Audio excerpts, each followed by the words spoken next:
Salut à tous, j'espère que vous allez bien, je suis très heureux de vous retrouver pour cette nouvelle vidéo où j'ai envie de vous parler de ce qui attend les Lakers à cette intersaison 2022. Alors vous allez me dire, mais attends, on est à peine début mars, Blight, pourquoi tu veux déjà nous parler de l'intersaison des Lakers? Il y a encore pas mal d'eau qui va couler sous les ponts, est-ce que c'est pas un peu prématuré?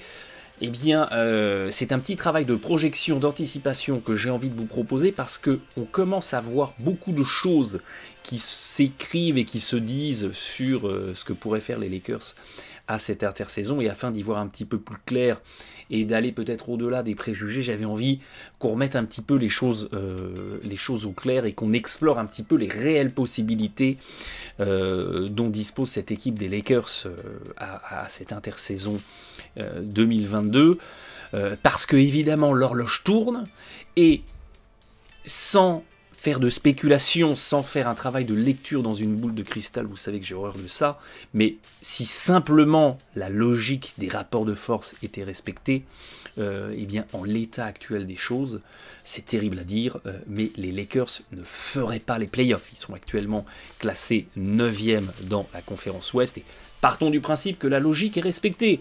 Et donc le 9 et le 10 ne font pas les playoffs.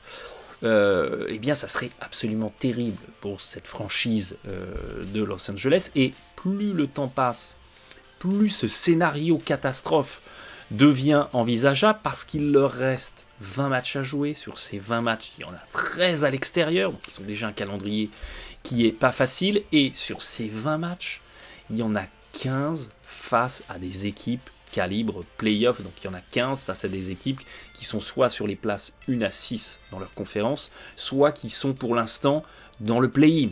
Donc en fait, ils ont une fin de calendrier extrêmement compliquée, extrêmement relevée, et quand on voit la dynamique de l'équipe actuellement, eh bien ça fait un peu peur, et le scénario catastrophe devient de plus en plus envisageable de cette équipe qui ne fait pas les playoffs, ou qui fait les playoffs à une très mauvaise place, et c'est pareil, partons du principe que les rapports de force sont respectés, même si personne ne souhaitera tomber face aux Lakers au premier tour, mais partons du principe que les Lakers ils vont être sortis prématurément, et que derrière, eh bien, ils seront dans l'incapacité d'être dans le statu quo à l'intersaison. On ne change pas une équipe qui gagne, mais on a tout intérêt à changer une équipe qui perd. Donc, quels changements sont possibles pour cette équipe des Lakers qui est dans une dynamique tout à fait morose à cette intersaison 2022? Eh bien, ça ne va pas se jouer du côté de la draft, parce que les Lakers, à la draft 2022, ils sont en mode full spectateur. Leur choix, pour l'instant, qui tomberait à la 11e place. Donc c'est un lottery pick, donc a priori c'est quand même un choix de qualité. Eh bien ce choix pour l'instant, il serait envoyé aux Memphis Grizzlies. Ça date de l'époque du trade de Anthony Davis aux Pelicans. C'est les Pelicans derrière, vous savez, dans l'acquisition Valanciunas, Steven Adams, ils ont réenvoyé ce pick aux Grizzlies, pick qui sur les places 1 à 10 appartient aux Pelicans, et sur les places 11 à 30 appartient aux Grizzlies. Donc quoi qu'il arrive, les Lakers, leur premier tour 2022, il est fini, il est dans la nature, ils ne le reverront pas, et au deuxième tour, ils n'ont rien non plus. C'est également dans la nature, ils ne le reverront pas. Donc, impossible pour eux d'imaginer un quelconque renforcement à la draft qui va arriver. Donc là, déjà, on ajoute de la tristesse à la tristesse. Et puis surtout, regardez quand on voit ce que les Sixers arrivent à faire, ou comment ils ont réussi à développer un Tybalt, un Maxey, on s'est dit que même des fins de premier tour peuvent devenir des fabuleux joueurs de complément, et ne pas avoir cette option-là, c'est déjà quelque part un petit peu embêtant. Donc, c'est pas grave. Regardons un petit peu au-delà de cette draft où on va être en mode spectateur, où on va être en mode touriste. Sur la saison 2022-2023 à venir, les Lakers, ils ont un total de 7 joueurs sous contrat. Westbrook est en option joueur à 47 millions la saison. Il n'existe aucune réalité, aucune dimension parallèle, aucune réalité alternative où Westbrook refuse son option joueur, refuse 47 millions pour devenir free agent. Ça n'existe dans aucune réalité. Donc, parce que je vois suggérer sur l'internet, oui, Westbrook, il va refuser son option pour être free agent pour rebondir ailleurs. Ça n'arrivera jamais. Jamais un joueur dans le dernier quart de sa carrière ne refusera 47 millions la saison. Donc Westbrook, il va activer l'option. Donc bam, les Lakers, ils vont se retrouver dans une situation où ils lui doivent 47 millions. Derrière, on a les contrats de LeBron, de Anthony Davis, de THT. Kendrick Nunn, on l'a pas vu de la saison, il a une option joueur à 5 millions, c'est pareil. Kendrick Nunn, il n'a aucun intérêt à devenir agent libre alors que personne ne l'a vu jouer en un an. Il va prendre son option joueur à 5 millions, se refaire une santé pour remonter sa cote à l'intersaison prochaine, à l'intersaison 2023. Et puis derrière, il y a Stanley Johnson et Austin Reeves qui sont en option équipe, qui ont montré des choses intéressantes. Donc c'est pareil, c'est compliqué d'imaginer que les Lakers n'activent pas l'option équipe de ces deux joueurs pour compléter le dispositif. Donc on imagine déjà gravé dans le marbre pour la saison prochaine une équipe des Lakers avec 7 joueurs sous contrat. 7 joueurs sous contrat qui cumulent presque 149 millions de salaire. Le cap la saison prochaine, ça a été annoncé, va être à 121 millions. Ça fait plus 8,5% de progression par rapport à ce qu'il est actuellement. On est dans la fourchette entre 3 et 10% d'augmentation, vous vous souvenez, qui avait été convenu en sortir de la crise Covid. Donc quoi qu'il arrive, c'est déjà gravé dans le marbre.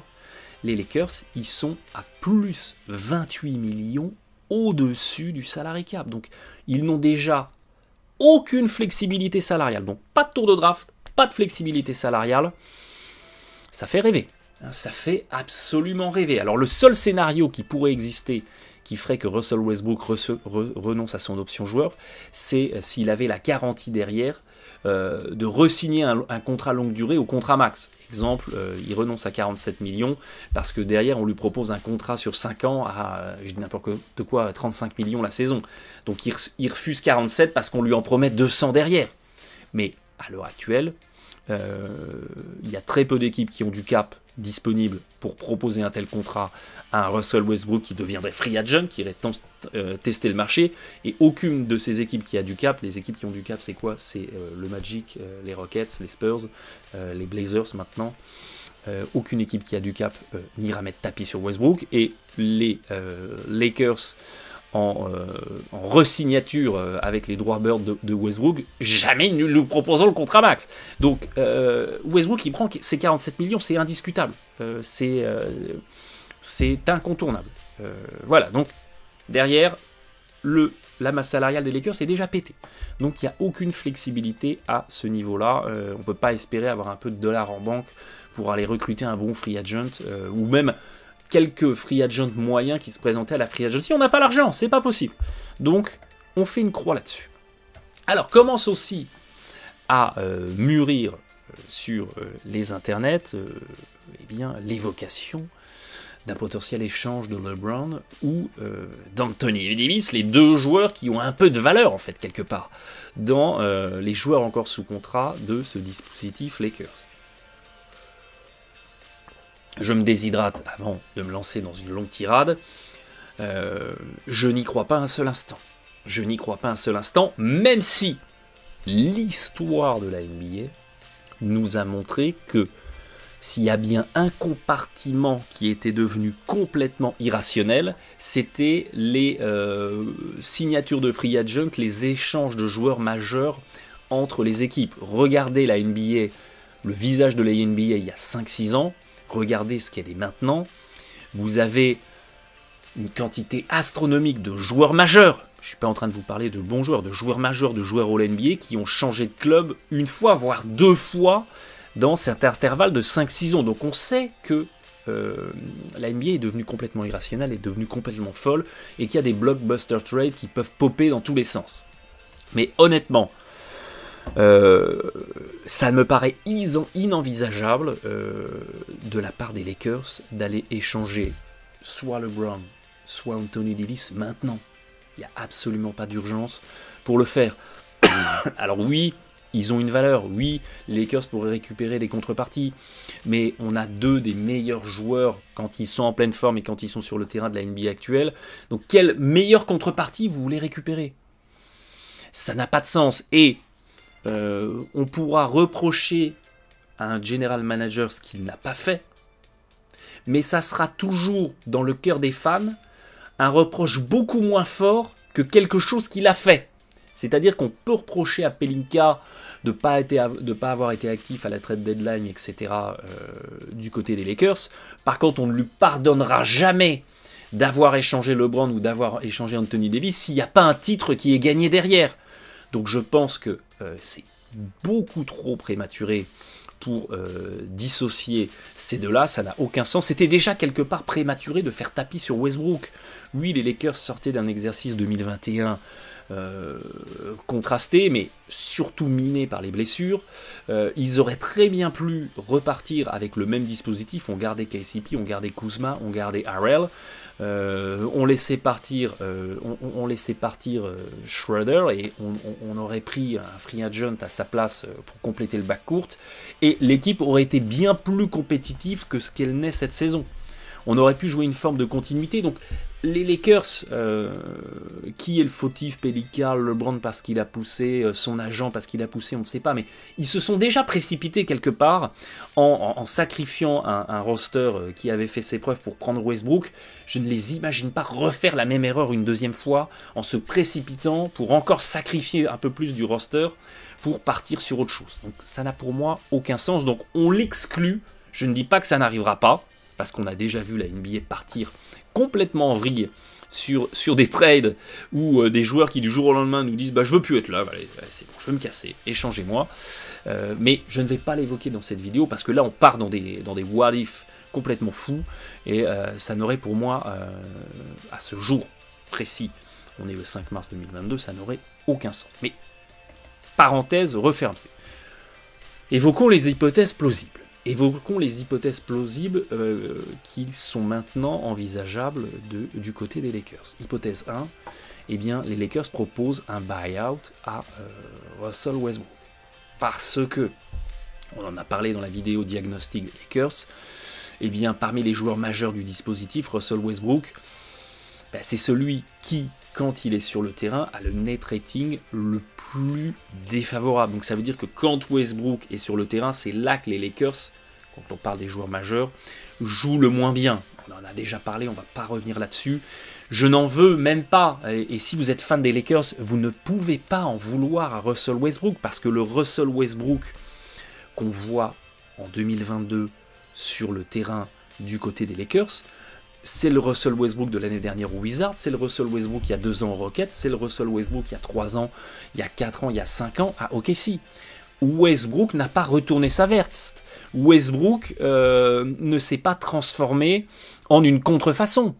C'est le Westbrook qu'on a toujours connu. C'est juste que dans son style de jeu, pas discipliné en défense, où je tente des gambles, je me mets hors de position pour tenter des interceptions, venir doubler, ça fait complètement s'écrouler la défense, et son jeu d'attaque ne correspond pas du tout en complémentarité avec ce que vous avez besoin de mettre aux côtés de LeBron, aux côtés d'Anthony Davis. Donc je comprends la frustration totale de Westbrook, parce que lui, bah, il fournit le jeu qu'il a toujours fourni, pas une surprise, c'est juste que ça ne matche absolument pas avec ce dont les Lakers ont besoin. Vous pouvez donner une Ferrari au meilleur pilote du monde et vous lui dites, allez, va gagner le Dakar avec la Ferrari. Première colline de sable, première dune de sable, la Ferrari, elle s'embourbe et ça servira à rien de dire, mais en fait, c'est la bagnole qui est merdique. Non, c'est pas la bagnole qui est merdique. C'est toi qui m'as donné une bagnole complètement inadaptée par rapport à mes problématiques. C'est le même cas de figure ici. Donc, ben voilà, ils ont un Westbrook qui ne convient pas, donc première solution, on va lui racheter son contrat. Alors on a fait une vidéo sur les buyouts, si vous ne savez pas comment ça se passe, allez la visionner, vous comprendrez, mais un buyout, quoi qu'il arrive, l'argent est dû, et l'argent va compter dans le salary cap. Par contre, ce que vous pouvez faire en proposant un buyout, c'est provisionner, c'est faire ce qu'on appelle un stretch. Et ici, les Lakers, il reste une année de contrat à Westbrook, donc quand vous provisionnez, c'est 2 fois le nombre d'années restantes, plus une année en bonus. Donc ici, ils pourraient provisionner sur 3 ans les 47 millions dus à Russell Westbrook, ce qui leur permettrait de n'avoir plus que 15,68 millions qui compteraient dans le salary cap sur les 3 prochaines saisons. Donc ça leur permettrait de faire une économie. Sauf que 47 moins 15, ça fait 31,3 d'économie, ce qui est énorme. Sauf que, eh bien souvenez-vous, ils étaient à 27,8 millions au-dessus du cap. Donc, faire ce buyout, faire cette provision, ça ne leur permet de récupérer que 3,6 millions de dollars en cash qui leur permettrait une disponibilité pour recruter quelqu'un sous le seuil du salary cap. Donc c'est complètement anecdotique. Avec en plus, je me plombe les finances en 2023 et en 2024 de 15 millions pour un joueur qui n'est plus chez moi. Donc c'est se mettre vraiment dans une impasse financière pour un bénéfice immédiat qui est quasi nul. Récupérer 3,5 millions, ouais c'est super. Qu'est-ce qu'on va faire avec ça? On va rien faire du tout avec ça. Je pense que c'est même pas le prix de la piscine de LeBron. Donc l'hypothèse du buyout financé par les Lakers de Westbrook, j'y crois pas un seul instant, ou en tout cas s'il arrive, c'est le scénario catastrophe, parce que ça voudrait dire que Los Angeles n'a rien trouvé d'autre, et que c'est vraiment le dernier recours, c'est le dernier bouton sur lequel on appuie avant l'apocalypse. Donc, hypothèse très peu probable. Deuxième hypothèse, le rétropédalage. On essaye de faire un retour en arrière de ce qu'on a fait quand on a fait venir Westbrook. C'est-à-dire qu'on a envoyé 2-3 role-players de qualité pour récupérer Westbrook. Là, on va essayer d'envoyer Westbrook contre 2 ou 3 role-players de qualité. Et le roster de 2020, qui a très bien tourné en saison régulière et qui a permis aux Lakers d'être champions, en est le parfait exemple. Le roster 2020 des Lakers, c'est LeBron James, Anthony Davis, les 2 superstars. Et après, vous n'allez pas me dire que les joueurs autour de ces deux-là étaient des superstars de la ligue. Mais c'était des role-players qui correspondaient parfaitement avec ce dont vous avez besoin d'associer à LeBron. Un KCP qui défend, qui peut sanctionner à 3 points, 38%. Un Danny Green qui défend un peu moins maintenant, mais qui peut toujours sanctionner à 3 points en efficacité. Un McGee, un Dwight Howard qui protège la raquette. Et puis un Caruso, un Bradley, un Rondo, un Kuzma qui ont montré effectivement plein de belles choses. Et finalement, vous aviez autour des 2 superstars un roster qui était équilibré, des joueurs de complément qui comprenaient ce qu'il y avait à faire, qui le faisaient bien, et ça marchait parfaitement. La recette autour de LeBron, elle est connue maintenant depuis une dizaine d'années. Autour de LeBron, il faut des joueurs qui peuvent sanctionner à 3 points, parce que LeBron, il va fixer, et dès que la défense va s'écrouler sur lui, il va trouver le tireur. Même chose pour Anthony Davis, il va fixer en bas, si ça double sur lui, il trouve le tireur à 3 points. Et puis, il faut des joueurs qui font l'effort en défense, parce que LeBron, il ne le fait pas, ou en tout cas, il ne le fait pas tout le temps. Il est plutôt du style à flotter, et à dire, attends, toi, vas-y, va là, pour que lui se déplace le minimum, et se fatigue le minimum, et ça marchait très bien en 2020. Il faut repartir sur ce scénario-là. La problématique, c'est quelle équipe trouver pour monter un partenariat, pour monter un trade. Il faut trouver une équipe qui accepterait d'accueillir les 47 millions de Westbrook et qui du coup devrait se délester de 47 millions de contrats. Faut déjà trouver 2-3 joueurs qui auraient en cumulé 47 millions de contrats. Et surtout, quelle équipe serait intéressée par ce trade? Parce que les équipes qui tournent déjà bien, elles n'ont aucun intérêt à sacrifier 2-3 joueurs de leur dispositif pour accueillir Westbrook. Donc il reste les équipes qui ont été un petit peu décevantes. Donc qui sait qu'on pourrait intégrer dans les équipes un petit peu décevantes? Les Atlanta Hawks, ils sont déjà très young, donc ils ne vont pas prendre Westbrook. Les Charlotte Hornets, ils ont LaMelo Ball, ils ne vont pas prendre Westbrook. Les Wizards, ils sont en train de se remodeler, donc ils n'ont certainement pas envie de reprendre les Westbrook. Les Knicks, ouais, éventuellement les Knicks, mais les Knicks ont montré ces dernières années qu'ils étaient redevenus parfaitement raisonnables et pertinents dans leur recrutement. Donc ils n'auraient aucun intérêt à sacrifier, je dis n'importe quoi, un Kemba Walker, un Evan Fournier et encore un autre joueur pour accueillir Westbrook. Ça n'aurait aucun sens. Les Pacers, ils sont déjà en train de se restructurer, ils viennent de sortir d'un trade. Les Pistons, le Magic, ils sont dans un process. On n'a certainement pas envie de sacrifier beaucoup de joueurs majeurs pour accueillir un Westbrook. Houston, OKC, on est dans un process. Spurs, on est dans un process. Blazers, on est dans un process. Les Kings, c'est pareil, ils ont déjà remodelé le roster, ils ne vont pas encore remodeler. Les Pelicans, ils sont dans le remodelage déjà effectué avec McCollum. Et puis après, voilà, les Clippers, sont là parce que minés par les blessures. Les Timberwolves, ils sont sur une bonne dynamique. Et tout le reste de l'Ouest, c'est contender ou quasi contender. On va pas toucher à notre roster. Donc en fait, quand on réfléchit sérieusement à une équipe qui serait prête à sacrifier 2-3 role-players qui auraient un salaire combiné de 47 millions pour accueillir Westbrook, on trouve personne. Ou en tout cas, comme ça, spontanément, personne ne me vient en tête, à part peut-être les Knicks. Mais si les Knicks avaient voulu le faire, ils l'auraient fait à la trade deadline. S'ils ne l'ont pas fait, c'est qu'il y a une raison, c'est qu'ils ont bien compris que Westbrook, payé 47 millions, ne correspond pas a priori à ceux dont ils ont besoin. Donc il y a une autre solution. C'est monter un deal avec une équipe qui a du cap. C'est-à-dire, on va leur envoyer 47, mais eux, ils ne sont pas obligés de nous envoyer 47 en contrat garanti. Et un exemple, je ne vais pas faire une liste exhaustive de ce qui serait possible, mais un exemple, c'est par exemple les Detroit Pistons. Les Detroit Pistons qui ont effectivement du cap disponible sur la saison prochaine. Les Pistons qui sont dans une logique de reconstruction, ils sont dans un process, un redéveloppement en interne avec des jeunes joueurs, avec Cunningham, avec Ace, avec Stewart, avec Saddiq Bey, avec le top choix qu'ils auront à la prochaine draft. Effectivement, les Pistons, ils n'ont aucun intérêt à utiliser leur masse salariale là pour prendre un gros free agent à l'intersaison. Il n'y en a même pas vraiment sur le marché. Donc les Pistons, on pourrait imaginer qu'avec l'argent dont ils disposent, il y a 75 millions de contrats garantis la saison prochaine. J'ai pris le parti dans cette supposition qu'ils activaient toutes les options, options joueurs et options équipe, tout était activé.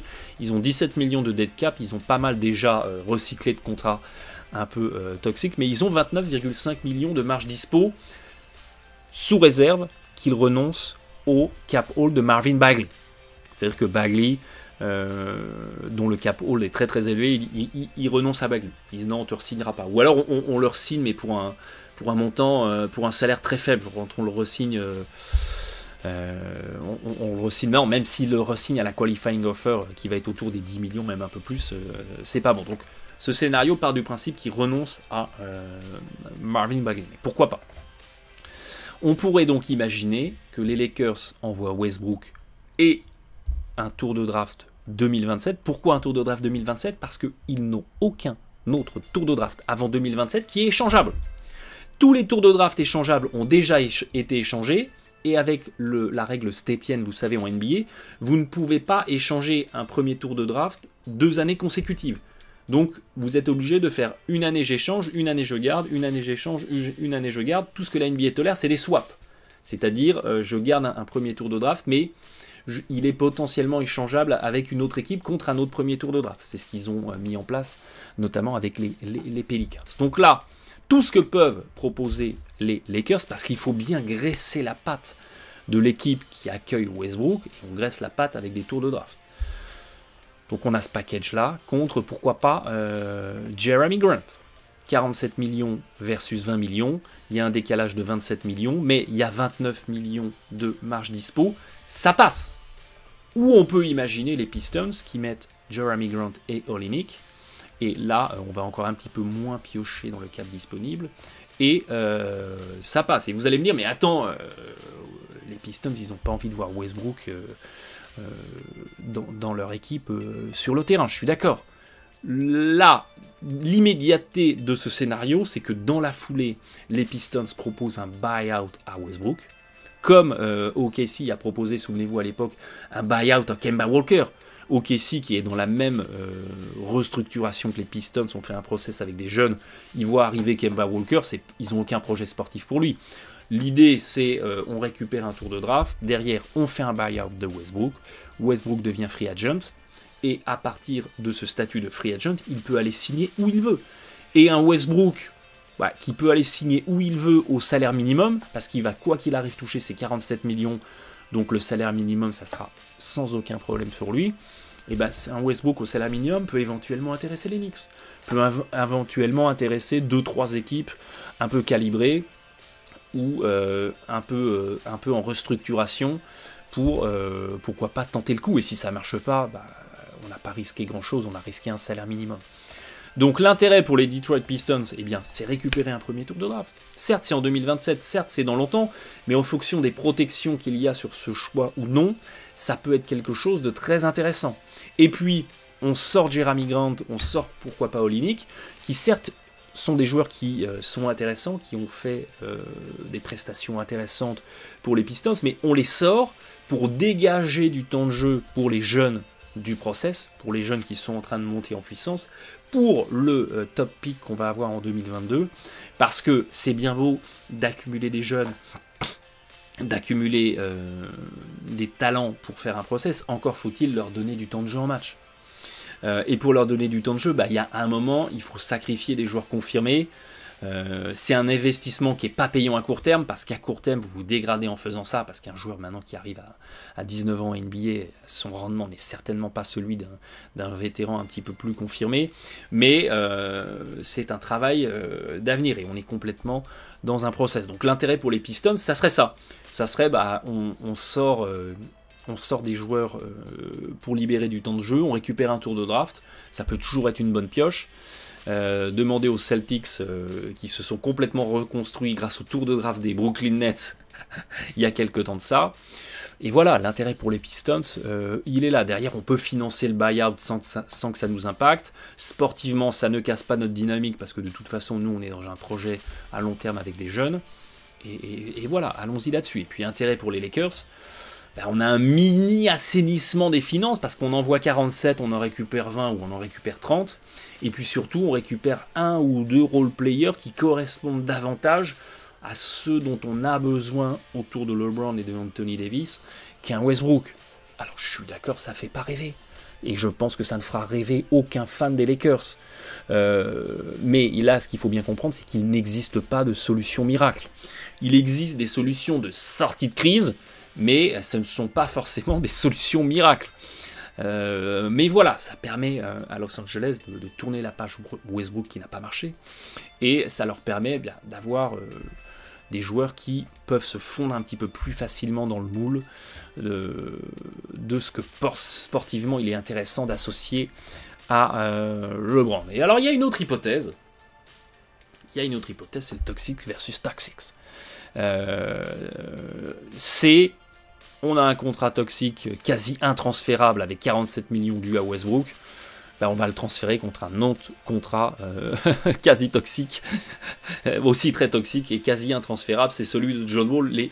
Les deux ont déjà été échangés l'un contre l'autre dans le trade de Wizards Rockets, et faute de solutions, et on a vu que des solutions finalement il y en a très très peu, tellement les montants dus sont énormes, et tellement le rendement de ces joueurs à l'heure actuelle est dégradé, que pourquoi pas, ça a déjà été énormément mis sur la table, que pourquoi pas finalement revenir à ça, et on repart sur la même chose. Westbrook et un premier tour de draft, parce qu'il faut bien graisser la patte des Rockets, qui sinon n'ont aucun intérêt à accueillir Westbrook. On leur graisse la patte en leur disant, voilà, vous êtes en reconstruction, on vous met un premier tour de draft qui vous permettra de vous renforcer. Certes, c'est pas tout de suite, mais plus tard dans votre logique de reconstruction. Les deux ont exactement le même salaire, donc ça passe comme une lettre à la poste dans le matching des salaires. Et bam, vous avez John Wall qui est un Lakers. Alors vous allez me dire, mais Blight, attends, John Wall, qu'est-ce que ça change, quoi. C'est en gros, c'est ni plus ni moins que la même chose que Westbrook. Je suis pas tout à fait d'accord. Je pense qu'une arrivée de John Wall aux Lakers, ça ne résoudra peut-être pas tout, on va essayer de parler français, ça ne sera peut-être pas la solution pour retrouver un titre, mais ça peut apporter quelques petites lueurs d'espoir aux Lakers, notamment dans la discipline en défense, parce que on parle beaucoup de Westbrook qui banane en attaque, Westbrook qui perd des balles en attaque. Pour moi, ce qui fait le plus de tort aux Lakers, c'est pas l'attaque de Westbrook, c'est sa défense. C'est sa défense qui est catastrophique, parce qu'il fait pas les pré-rotations, parce qu'il est toujours en retard, parce qu'il se met hors de position. C'est sa défense qui est catastrophique, qui tue les Lakers. Et le cœur du succès Lakers, c'est la défense. Avec un John Wall, sous réserve qu'on récupère un John Wall dans des conditions physiques correctes, etc., qui est un petit peu plus appliqué, mais je pense qu'il pourrait plus facilement rentrer dans le moule d'un role player, entre guillemets, qui vient s'appliquer en défense, davantage qu'un Russell Westbrook. Et puis, vous allez me dire, non mais attends, Westbrook, il est à 31%, vous allez me dire, John Wall, il est à 31% à 3 points. Donc, on n'a pas de comparatif sur cette saison parce qu'il n'a pas joué, mais si on regarde la saison passée, quand il était aux Rockets, bah, il est à 31%, donc ça ne changera rien, le spacing, il va être niqué. Eh bien, détrompez-vous. Parce que oui, il est à 31% à 3 points au global, mais sur les catch and shoot, il est à 38%. Et quand vous jouez aux côtés de LeBron, vous allez avoir énormément de catch and shoot à 3 points parce que c'est LeBron qui va faire le travail de fixation. Vous allez rester côté faible, le ballon va vous revenir dessus. Et là, être en capacité sur les catch and shoot de sanctionner à 38%, ça matche parfaitement avec ce dispositif Lakers, avec la complémentarité autour de LeBron et Anthony Davis. Parce que quand vous n'êtes pas loin des 40% à 3 points, votre défenseur, il va hésiter très longuement avant de venir doubler sur LeBron ou avant de venir doubler sur Davis. Et là, vous pouvez punir. Et là, vous pouvez punir la défense qui vient doubler. Aujourd'hui, les Lakers, ils évoluent avec un Westbrook qui est à 27% sur les catch and shoot. Là, le défenseur, il n'hésite pas une seule seconde à venir doubler et à lâcher Westbrook. C'est un petit détail, mais ça peut dire beaucoup. Et ça peut effectivement rééquilibrer l'attaque des Lakers, leur permettre de retrouver un petit peu de spacing, parce qu'on aura sur les catch and shoot un John Wall qui sera beaucoup plus dangereux. Après, ce qu'il faut qu'il gomme de son répertoire, c'est ses pull-ups, c'est ses tirs en sortie d'écran à 3 points où il est catastrophique. Mais en évoluant aux côtés de LeBron, il aura beaucoup moins la balle en main, donc beaucoup moins d'occasions de le faire. Donc ça peut être une inscription très intéressante, ce John Wall dans le dispositif d'attaque des Lakers tel qu'on le connaît. Alors vous allez me dire, mais qu'est-ce que les Rockets vont faire de Westbrook? Sportivement, ils vont rien en faire. Sportivement, ils vont rien en faire. Dans la foulée, c'est le buyout. On rachète le contrat de Westbrook. Westbrook devient free agent et il peut aller signer où il veut. C'est la même logique que du côté des Detroit Pistons. Et après, un Westbrook au salaire minimum intéressera toujours une équipe et il trouvera toujours une équipe éventuellement statut contender qui pourra tenter de l'intégrer. Et puis si ça marche pas, c'est pas grave, bye bye. Souvenez-vous du passage de Carmelo Anthony aux Rockets. C'est le même scénario. Anthony active son option joueur, il était pas loin des 30 millions à OKC. Dans la foulée, OKC l'échange aux Hawks. Les Hawks font un buyout. Il se retrouve free agent, il signe au salaire minimum aux Rockets. Il fait une petite pige aux Rockets, ça se passe pas bien. Derrière, les Rockets, ils l'ont coupé. Ça leur a rien coûté. Ça ne coûte rien de couper un joueur au salaire minimum. Et là, vous avez une sortie de crise pour les Lakers. On en finit avec l'ère Westbrook qui n'a pas marché. Et on est en sortie de crise pour Westbrook qui finalement peut faire rebondir sa carrière où il veut. Donc pour lui aussi, c'est très attractif. Parce qu'il prend le cash, je prends mes 47 et en plus, je peux aller signer où je veux. Pour Westbrook, c'est royal. Pour Westbrook, c'est un scénario royal. Alors à côté de ça, imaginons qu'on est John Wall, imaginons qu'on est LeBron, qu'on est Anthony Davis. À côté de ça, y a Kendrick Nunn. À côté de ça, il y a THT. À côté de ça, il y a encore plein de trous dans le roster. Donc il y a une finalisation du roster à faire. Il restera pour ça une mid-level exception. C'est pas énorme. Et tout un éventail de joueurs au salaire minimum. Parce que vous savez que quand vous avez pété la limite du cap, vous pouvez quand même continuer à recruter des joueurs au salaire minimum. Ça fait partie des exceptions qui vous autorisent à aller encore au-delà du plafond du cap, même si vous l'avez déjà pété. Et quand on regarde qui sera free agent à cette intersaison 2022. Alors, il y a, parmi les vrais free agents qui vont tenter le marché, il n'y a pas de très très gros noms, et même s'il y avait des gros noms, les Lakers ne pourraient pas se les payer, mais enfin, il y a un Zach LaVine, mais on n'imagine pas que LaVine ne soit pas signé par les Bulls. Mais voilà, quand on regarde qui c'est qu'il y a sur le marché qui pourrait intéresser, il y a éventuellement un Iguodala.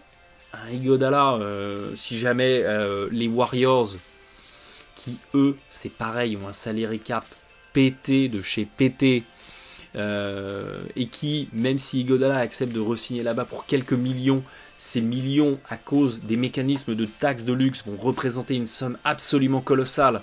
Si les Warriors veulent l'éviter et ne re-signent pas Iguodala ou ne leur proposent pas un contrat, ils se retrouvent sur le marché. Et voilà, les Lakers, ils pourraient très bien être intéressés par un Iguodala. On lui donne une moitié de mid-level exception. Avec l'autre moitié, on signe un Covington. Et bam, vous avez deux role-players qui s'inscrivent parfaitement dans le dispositif, qui défendent, qui peuvent un peu sanctionner à 3 points. Iguodala peut faire un petit peu de playmaking, il a un parfait assist-turnover ratio. Et vous avez comme ça une équipe qui a parfaitement rebondi de l'après-Westbrook. Donc il y a effectivement à la Free Agency vraiment des joueurs qui vont avoir des prétentions salariales raisonnables et qui... on joue aux côtés de LeBron, c'est Los Angeles, on est les Lakers, c'est un gros marché, on arrivera toujours à être attractif pour des free agents, quitte à ce qu'ils sacrifient quelques millions pour venir au salaire minimum. Donc je suis pas inquiet, et il y a une finalisation du roster qui est tout à fait envisageable et qui peut être pertinente avec ce que on pourra trouver de disponible à la free agency. Et c'est d'autant plus important que Malik Monk, qui fait une saison tout à fait intéressante du côté des Lakers, c'est un des joueurs des Lakers qui a le meilleur net rating. C'est-à-dire que quand il est sur le terrain, l'équipe tourne bien. Eh bien, il avait été signé pour 1 an, vous savez, au salaire minimum. Donc, il n'a pas accumulé de droits bird parce qu'il a signé un nouveau contrat de 1 an. Donc, il est en non-bird rights. Ce qui fait que les Lakers qui sont au-dessus du cap ne peuvent lui proposer que 120% de son précédent contrat. Donc ça va être compliqué. Ça va être compliqué de faire une offre attractive à Malik Monk qui, je pense, va trouver une équipe qui va lui proposer une mid-level exception, voire plus, entre 10, si c'est une mid-level exception pour une équipe qui ne paye pas la taxe de luxe, entre 10 voire 15 millions sur des équipes qui ont un peu de cap, parce qu'un joueur qui a presque 40% à 3 points, 60% au tir réel, intéressera toujours une équipe dans la NBA moderne. On trouvera toujours une équipe qui a besoin de spacing, un peu de qualité de 3 points, et qui pourra être intéressée par un Malik Monk, à moins que lui dise j'ai envie de retenter l'aventure Lakers et que je reviens au salaire minimum. Quand on a 24 ans et qu'on sort d'une saison à peu près correcte et qu'on doit aller chercher son sortie de son contrat rookie, son premier gros contrat, j'ai du mal à imaginer un Malik Monk qui fasse la fine bouche et qui cherche le projet sportif. Donc voilà, ça va être très compliqué pour les Lakers de le garder, c'est dommage. Donc, ce qui impose encore davantage d'aller être efficace et actif à l'intersaison pour boucher les trous dans le roster. Donc voilà pour ce qu'on pouvait dire des Los Angeles Lakers, vous l'avez compris. Ça va être compliqué, on n'est clairement pas dans un environnement favorable. Pelinka en plus, d'après les bruits de couloir, alors je n'aime pas me fier à ces rumeurs qui circulent sur les réseaux sociaux. On dit que, il paraît que, un general manager m'a dit que, c'est jamais sourcé.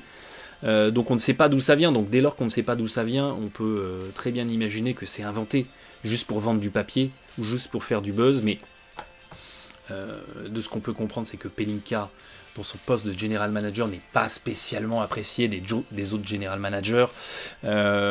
Et c'est vrai qu'on peut imaginer qu'il y a beaucoup d'équipes qui vont finalement être dans la satisfaction de voir les Lakers ramer, dans la satisfaction un peu perverse de voir les Lakers ramer, à moins que ils y trouvent leur compte et qui en fassent une proposition qui leur permette d'y trouver leur compte. Mais voilà.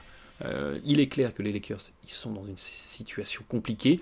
Elle n'est pourtant pas insoluble. On a vu qu'il y a des scénarios de sortie de crise qui peuvent être envisagés et que même sans récupérer de joueurs calibre All-Star ou même de joueurs élites NBA dans l'évacuation, dans le catapultage de Westbrook, on peut réussir à trouver des joueurs de complément qui vont faire le taf et qui vont parfaitement boucler la boucle du roster et permettre à Vogel, permettre à LeBron, permettre à Anthony Davis de travailler dans un environnement qui est beaucoup plus serein et qui est beaucoup plus compatible avec ce qu'ils peuvent apporter à l'équipe. Alors on suivra ça évidemment de très près, ça va être fascinant de voir comment Pelinka peut rebondir après cette décision Westbrook ou cette décision de fabrication de ce roster 2022 qui, dès les prémices, dès la genèse de l'assemblage de l'équipe, avait déjà été fortement critiqué.